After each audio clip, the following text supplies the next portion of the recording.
श्रीमान हरदीप सिंह पुरी जी, त्रिपुरा के मुख्यमंत्री विप्लव कुमार देव जी, झारखंड के मुख्यमंत्री भाई हेमंत सोरेन जी, उत्तर प्रदेश के मुख्यमंत्री योगी आदित्यनाथ जी, मध्य प्रदेश के मुख्यमंत्री श्रीमान शिवराज सिंह जी चौहान, गुजरात के मुख्यमंत्री श्रीमान विजय रूपाणी जी, तमिलनाडु के मुख्यमंत्री थिरु ई के पनलानी जी, आंध्र प्रदेश के मुख्यमंत्री श्री वाई.एस. जगनमोहन रेड्डी जी, कार्यक्रम में उपस्थित सभी आदरणीय गवर्नर महोदय, उपस्थित अन्य सभी महानुभाव, भाइयों और बहनों, आप सभी को, सभी देशवासियों को 2021 की बहुत बहुत शुभकामनाएं, अनेक अनेक मंगल कामनाएं। आज नई ऊर्जा के साथ, नए संकल्पों के साथ और नए संकल्पों को सिद्ध करने के लिए तेज गति से आगे बढ़ने का आज शुभारंभ है। आज गरीबों के लिए, मध्यम वर्ग के लिए, घर बनाने के लिए नई टेक्नोलॉजी देश को मिल रही है। तकनीकी भाषा में आप इसे लाइट हाउस प्रोजेक्ट कहते हैं। मैं मानता हूं ये 6 प्रोजेक्ट वाकई लाइट हाउस, प्रकाश स्तंभ की तरह है। ये 6 लाइट हाउस प्रोजेक्ट देश में हाउसिंग कंस्ट्रक्शन को नई दिशा दिखाएंगे। देश के पूर्व, पश्चिम, उत्तर, दक्षिण हर क्षेत्र से राज्यों का इस अभियान में जुटना कोऑपरेटिव फेडरलिज्म की हमारी भावना को और मजबूत कर रहा है। साथियों, ये लाइट हाउस प्रोजेक्ट अब देश के काम करने के तौर तरीकों का भी एक उत्तम उदाहरण है। हमें इसके पीछे जो बड़े विजन को भी समझना होगा। एक समय में आवास योजनाएं केंद्र सरकारों की प्राथमिकता में उतनी नहीं थी जितनी होनी चाहिए। सरकार घर निर्माण की बारीकियों और क्वालिटी पर नहीं जाती थी, लेकिन हमें पता है बिना काम के विस्तार में ये जो बदलाव किए गए हैं, अगर ये बदलाव न होते कितना कठिन होता। आज देश ने एक अलग अप्रोच चुनी है, एक अलग मार्ग अपनाया है। साथियों, हमारे यहां ऐसी कई चीजें हैं जो प्रक्रिया में बदलाव किए बिना ऐसे ही निरंतर चलती जाती है, चलता है, होने दो। हाउसिंग से जुड़ा मामला भी बिल्कुल ऐसा ही रहा है। हमने इसको बदलने की ठानी। हमारे देश को बेहतर टेक्नोलॉजी क्यों नहीं मिलनी चाहिए? हमारे गरीब को लंबे समय तक ठीक रहने वाले घर क्यों नहीं मिलने चाहिए? हम जो घर बनाते हैं वो तेजी से पूरे क्यों ना हो? सरकार के मंत्रालयों के लिए ये जरूरी है कि वो बड़े और सुस्त स्ट्रक्चर जैसे ना हो, बल्कि स्टार्टअप की तरह चुस्त भी हो और दुरुस्त भी होने चाहिए।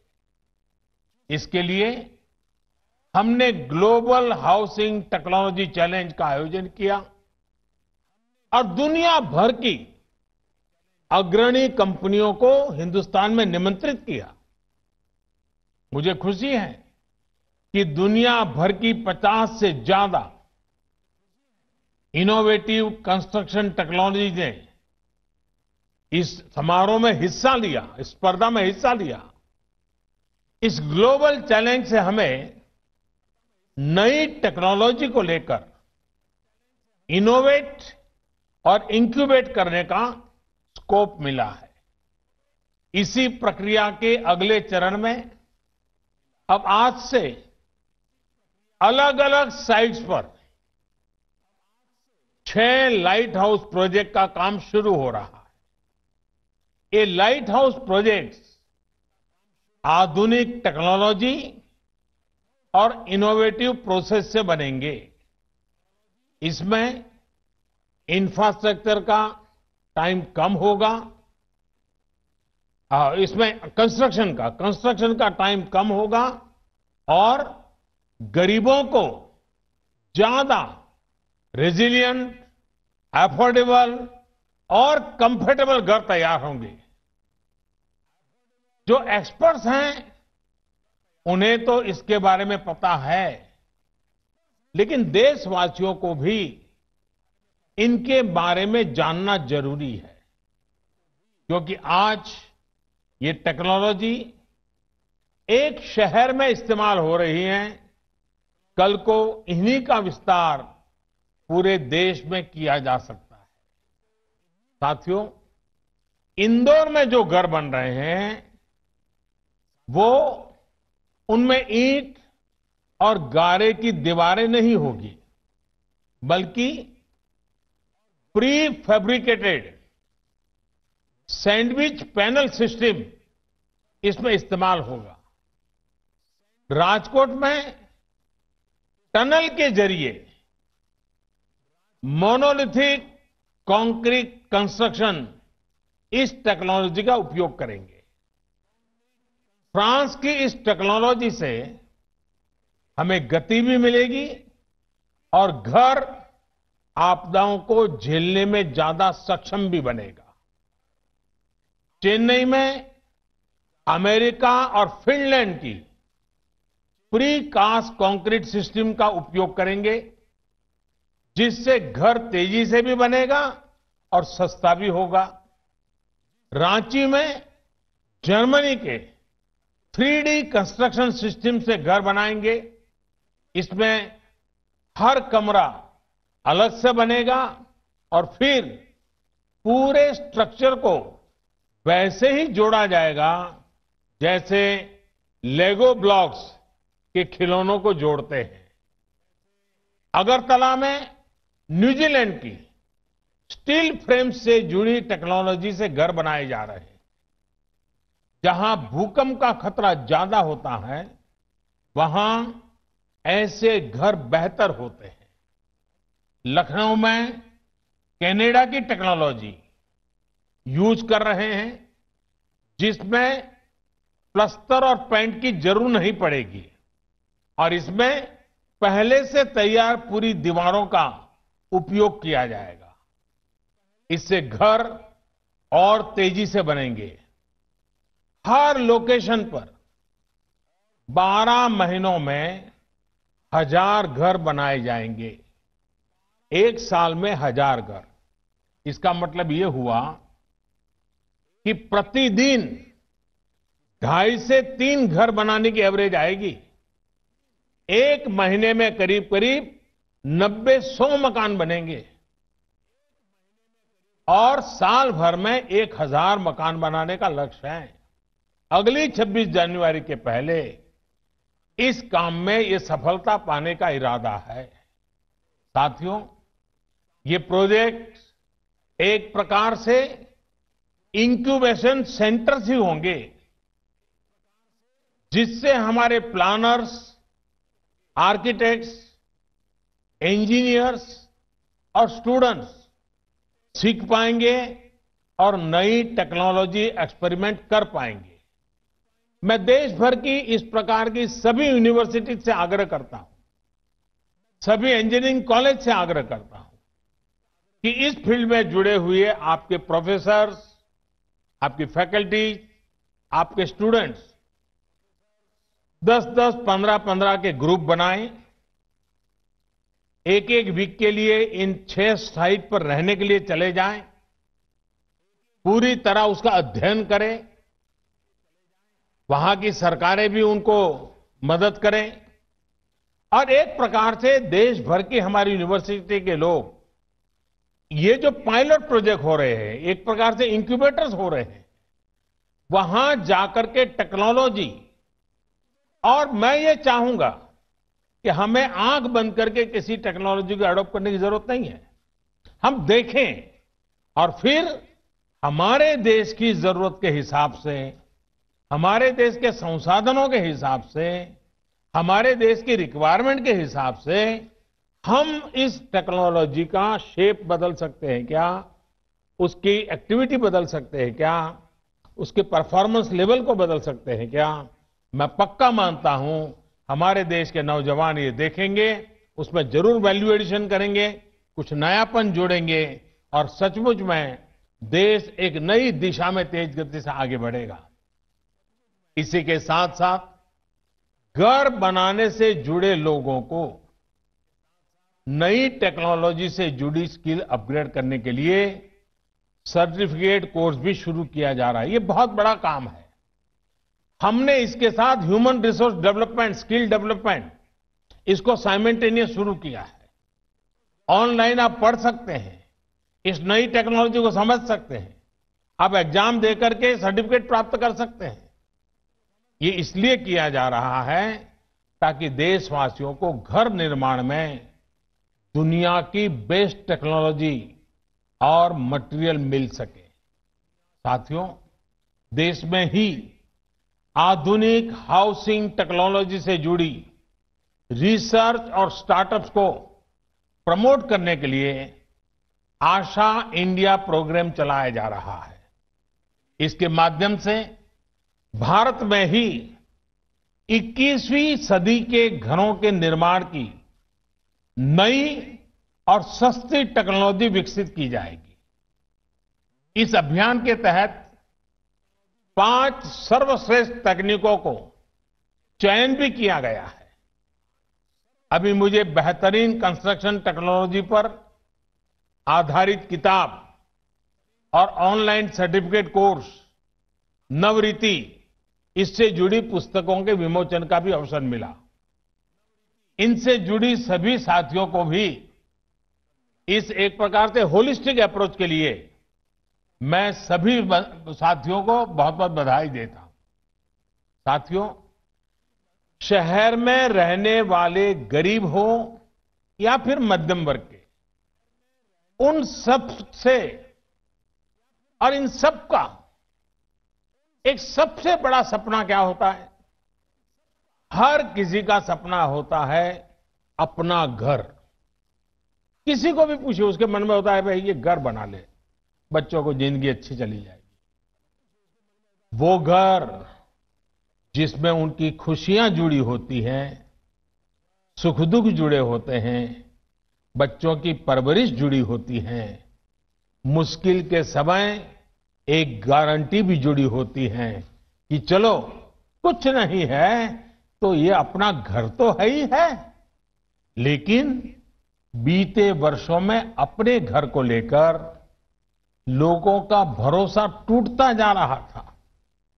जीवन भर की पूंजी लगाकर घर खरीद तो लिया, पैसे तो जमा कर दिए, लेकिन घर कागज पर ही रहता था। घर मिल जाएगा इसका भरोसा नहीं रह गया था। कमाई होने के बावजूद भी अपनी जरूरत भर का घर खरीद पाएंगे, इसका भरोसा भी डगमगा गया था। वजह क्योंकि कीमतें इतनी ज्यादा हो गई थी। एक और भरोसा जो टूट गया था वो ये कि क्या कानून हमारे साथ देगा कि नहीं देगा। अगर बिल्डर के साथ कोई झगड़ा हो गया, मुसीबत आ गई, तो ये भी एक चिंता का विषय था। हाउसिंग सेक्टर की ये स्थिति हो गई थी कि किसी गड़बड़ी की स्थिति में सामान्य व्यक्ति को ये भरोसा ही नहीं था कि कानून उसके साथ खड़ा होगा। और साथियों, इन सब से वो किसी तरह निपटकर आगे बढ़ना भी चाहता था। तो बैंक की ऊंची ब्याज, कर्ज मिलने में होने वाली मुश्किलें, उसके और इन सपनों को फिर एक बार नीचे पस्त कर देती थी। आज मुझे संतोष है कि बीते 6 वर्षों में देश में जो कदम उठाए गए हैं, उसने एक सामान्य मानवी का, खास करके मेहनतकश मध्यम वर्गीय परिवार का ये भरोसा लौटाया है कि उसका भी अपना घर हो सकता है, अपना मालिकी का घर हो सकता है। अब देश का फोकस है गरीब और मध्यम वर्ग की जरूरतों पर। अब देश ने प्राथमिकता दी है शहर में रहने वाले लोगों की संवेदनाओं को, उनकी भावनाओं को। प्रधानमंत्री आवास योजना के तहत शहरों में बहुत ही कम समय में लाखों घर बनाकर दिए जा चुके हैं। लाखों घरों के निर्माण का काम जारी भी है। साथियों, अगर हम पीएम आवास योजना के तहत बनाए गए लाखों घरों के काम पर नजर डालें तो उसमें इनोवेशन और इम्प्लीमेंटेशन दोनों पर फोकस मिलेगा। बिल्डिंग मटेरियल से मैं स्थानीय जरूरतों और घर के मालिक की अपेक्षाओं के अनुसार इनोवेशन नजर आएगा। घर के साथ साथ दूसरी योजनाओं को भी एक पैकेज के रूप में इससे जोड़ा गया है। इससे जो गरीब को घर मिल रहा है उसमें पानी, बिजली, गैस, ऐसी जो उसकी आवश्यक सुविधाएं हैं, ऐसी अनेक सुविधाएं सुनिश्चित की जा रही। इतना ही नहीं, पारदर्शिता सुनिश्चित करने के लिए हर घर की जियो टैगिंग की जा रही है। जियो टैगिंग के कारण हर चीज का पता चलता है। इसमें भी टेक्नोलॉजी का पूरा इस्तेमाल किया जा रहा है। घर निर्माण के हर स्टेज की तस्वीर वेबसाइट पर अपलोड करनी पड़ती है। घर बनाने के लिए जो सरकारी मदद है वो सीधे लाभार्थी के बैंक खाते में भेजी जाती है। और मैं राज्यों का भी आभार व्यक्त करूंगा क्योंकि इसमें वो भी बहुत सक्रियता से साथ चल रहे हैं। आज कई राज्यों को इसके लिए सम्मानित करने का भी मुझे सौभाग्य मिला है। मैं इन राज्यों को जो विजयी हुए हैं, जो आगे बढ़ने के लिए मैदान में आए हैं, उन सभी राज्यों को विशेष रूप से बधाई देता हूं। साथियों, सरकार के प्रयासों का बहुत बड़ा लाभ शहरों में रहने वाले मध्यम वर्ग को हो रहा है। मध्यम वर्ग को अपने पहले घर के लिए एक तय राशि के होम लोन पर ब्याज में छूट दी जा रही है। अभी कोरोना संकट के दौरान भी सरकार ने होम लोन पर ब्याज में छूट की विशेष योजना शुरू की। मध्यम वर्ग के साथियों के जो घर बरसों से अधूरे पड़े थे, उनके लिए 25,000 करोड़ रुपए का विशेष फंड भी बनाया गया है। साथियों, इन सारे फैसलों के साथ ही लोगों के पास अब रेरा जैसा कानून की शक्ति भी है। रेरा ने लोगों में ये भरोसा लौटाया है कि जिस प्रोजेक्ट में वो पैसा लगा रहे हैं वो पूरा होगा, उनका घर अब फंसेगा नहीं। आज देश में लगभग 60,000 रियल एस्टेट प्रोजेक्ट्स रेरा के तहत रजिस्टर्ड है। इस कानून के तहत हजारों शिकायतों का निपटारा किया जा चुका है, यानी हजारों परिवारों को उनका घर मिलने में मदद मिली है। साथियों, हाउसिंग फॉर ऑल यानी सबके लिए घर, इस लक्ष्य की प्राप्ति के लिए जो चौतरफा काम किया जा रहा है, वो करोड़ों गरीबों और मध्यम वर्ग परिवारों के जीवन में बड़े परिवर्तन ला रहा है। ये घर गरीबों के आत्मविश्वास को बढ़ा रहे हैं। ये घर देश के युवाओं के सामर्थ्य को बढ़ा रहे हैं। इन घरों की चाबी से कई द्वार एक साथ खुल रहे हैं। जब किसी को घर की चाबी मिलती है ना, तब वो दरवाजा या चार दीवार इतना तक नहीं होता है। जब घर की चाबी हाथ आती है तो एक सम्मानपूर्ण जीवन का द्वार खुल जाता है, एक सुरक्षित भविष्य का द्वार खुलता है। जब घर के मकान के मालिकी का हक आ जाता है, चाबी मिलती है, तब बचत का भी द्वार खुलता है, अपने जीवन के विस्तार का द्वार खुलता है। 5-25 लोगों बीच में, समाज में, ज्ञाति में, बिरादरी में एक नई पहचान का द्वार खुल जाता है, एक सम्मान का भाव लौट आता है, आत्मविश्वास पनपता है। ये चाबी लोगों के विकास का, उनकी प्रगति का द्वार भी खोल रही है। इतना ही नहीं, ये चाबी भले ही दरवाजे की चाबी होगी, लेकिन वो दिमाग के भी वो ताले खोल देती है, जो नए सपने संजोने लग जाता है, नए संकल्प से की ओर बढ़ चलता है और जीवन में कुछ करने के सपने नए तरीके से बुनने लग जाता है। इस चाबी की इतनी ताकत होती है।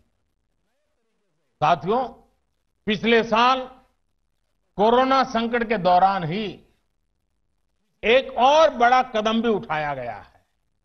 ये कदम है एफोर्डेबल रेंटल हाउसिंग कॉम्प्लेक्स।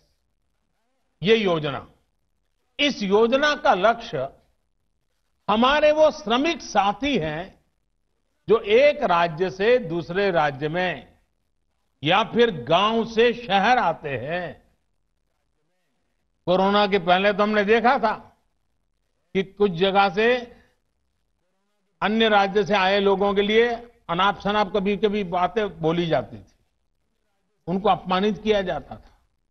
लेकिन कोरोना के समय सारे मजदूर अपने अपने यहां वापस गए तो बाकियों को पता चला कि इनके बिना जिंदगी जीना कितना मुश्किल है, कारोबार चलाना कितना मुश्किल है, उद्योग धंधे चलाना कितना मुश्किल है। और हाथ पैर जोड़ करके लोग लगे, वापिस आओ, वापिस आओ। कोरोना ने हमारे श्रमिकों के सामर्थ्य को, सम्मान को, जो लोग स्वीकार नहीं करते थे, उनको स्वीकार करने के लिए मजबूर कर दिया। हमने देखा है कि शहरों में हमारे इन श्रमिक बंधुओं को उचित किराए पर मकान उपलब्ध नहीं हो पाते। इसके कारण छोटे छोटे कमरे में बड़ी संख्या में श्रमिकों को रहना पड़ता है। इन जगहों पर पानी, बिजली, टॉयलेट से लेकर अस्वच्छता, ऐसी अनेक समस्याएं भरी पड़ी रहती है। राष्ट्र की सेवा में अपना श्रम लगाने वाले ये सभी साथी गरिमा के साथ जीवन जिए, ये भी हम सभी देशवासियों का दायित्व है। इसी सोच के साथ सरकार उद्योगों के साथ और दूसरे निवेशकों के साथ मिलकर उचित किराए वाले घरों का निर्माण करने पर बल दे रही है। कोशिश ये भी है कि आवास उसी इलाके में हो जहां वो काम करते हैं। साथियों, रियल एस्टेट सेक्टर को प्रोत्साहित करने के लिए भी निरंतर निर्णय लिए जा रहे हैं। खरीदारों में उत्साह बढ़ाने के लिए घरों पर लगने वाले टैक्स को भी बहुत कम किया जा रहा है।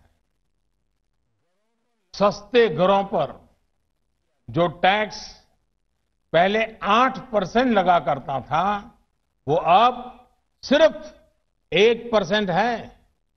वहीं सामान्य घरों पर लगने वाले 12% टैक्स की जगह अब सिर्फ 5% जीएसटी लिया जा रहा है।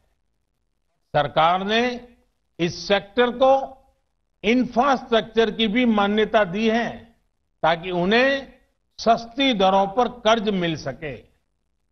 साथियों, बीते सालों में जो रिफॉर्म्स किए गए हैं, उसमें कंस्ट्रक्शन परमिट को लेकर 3 साल में ही हमारी रैंकिंग 185 से सीधी 27 पर आ पहुंची है।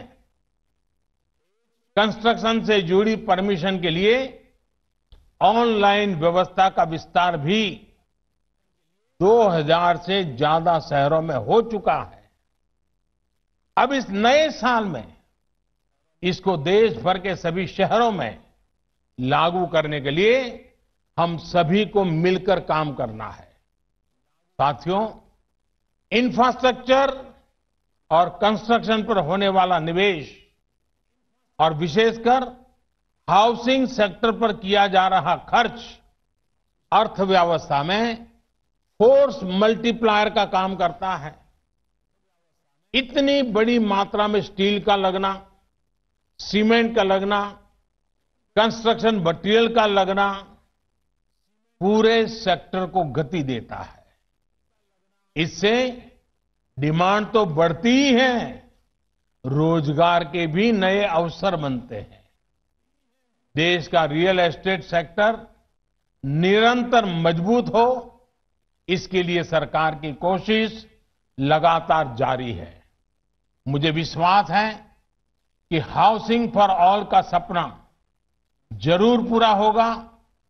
गांवों में भी इन वर्षों में 2 करोड़ घर बनाए जा चुके हैं।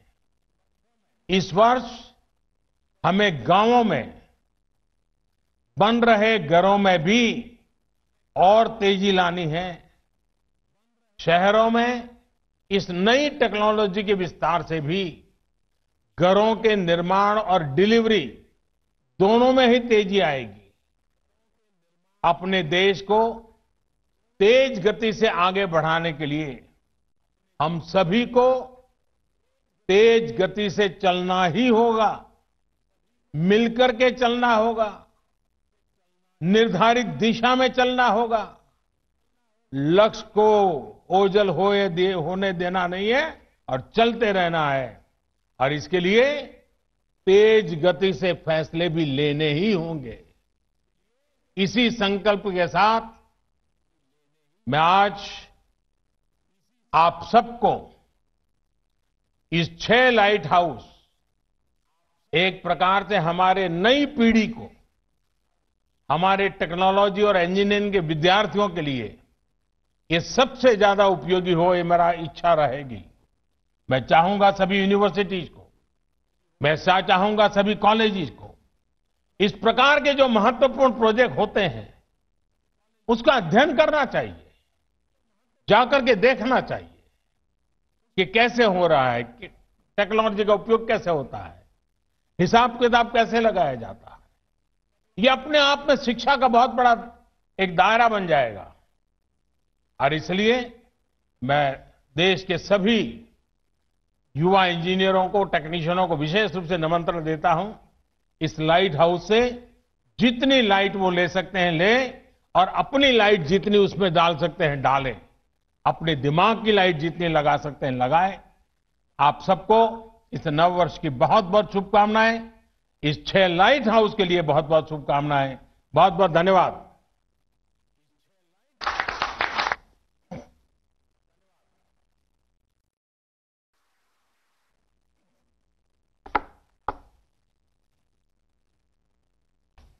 माननीय प्रधानमंत्री जी, आपके प्रेरणादायक संबोधन के लिए बहुत बहुत आभार। आज हमें आपसे अपार उत्साह और ऊर्जा प्राप्त हुआ है। यह हमारा सौभाग्य है कि हम इस ऐतिहासिक क्षण के साक्षी बने। माननीय प्रधानमंत्री जी, सभी माननीय राज्यपाल महोदय, माननीय मुख्यमंत्री गण तथा अन्य गणमान्य अतिथियों को बहुत बहुत आभार। हम सभी आपके विजन आत्मनिर्भर भारत और 2022 तक सबके लिए आवास को पूरा करने के लिए संपूर्ण मनोयोग से कार्य करते रहेंगे। आप सभी को नववर्ष की शुभकामनाएं एवं धन्यवाद। जय हिंद।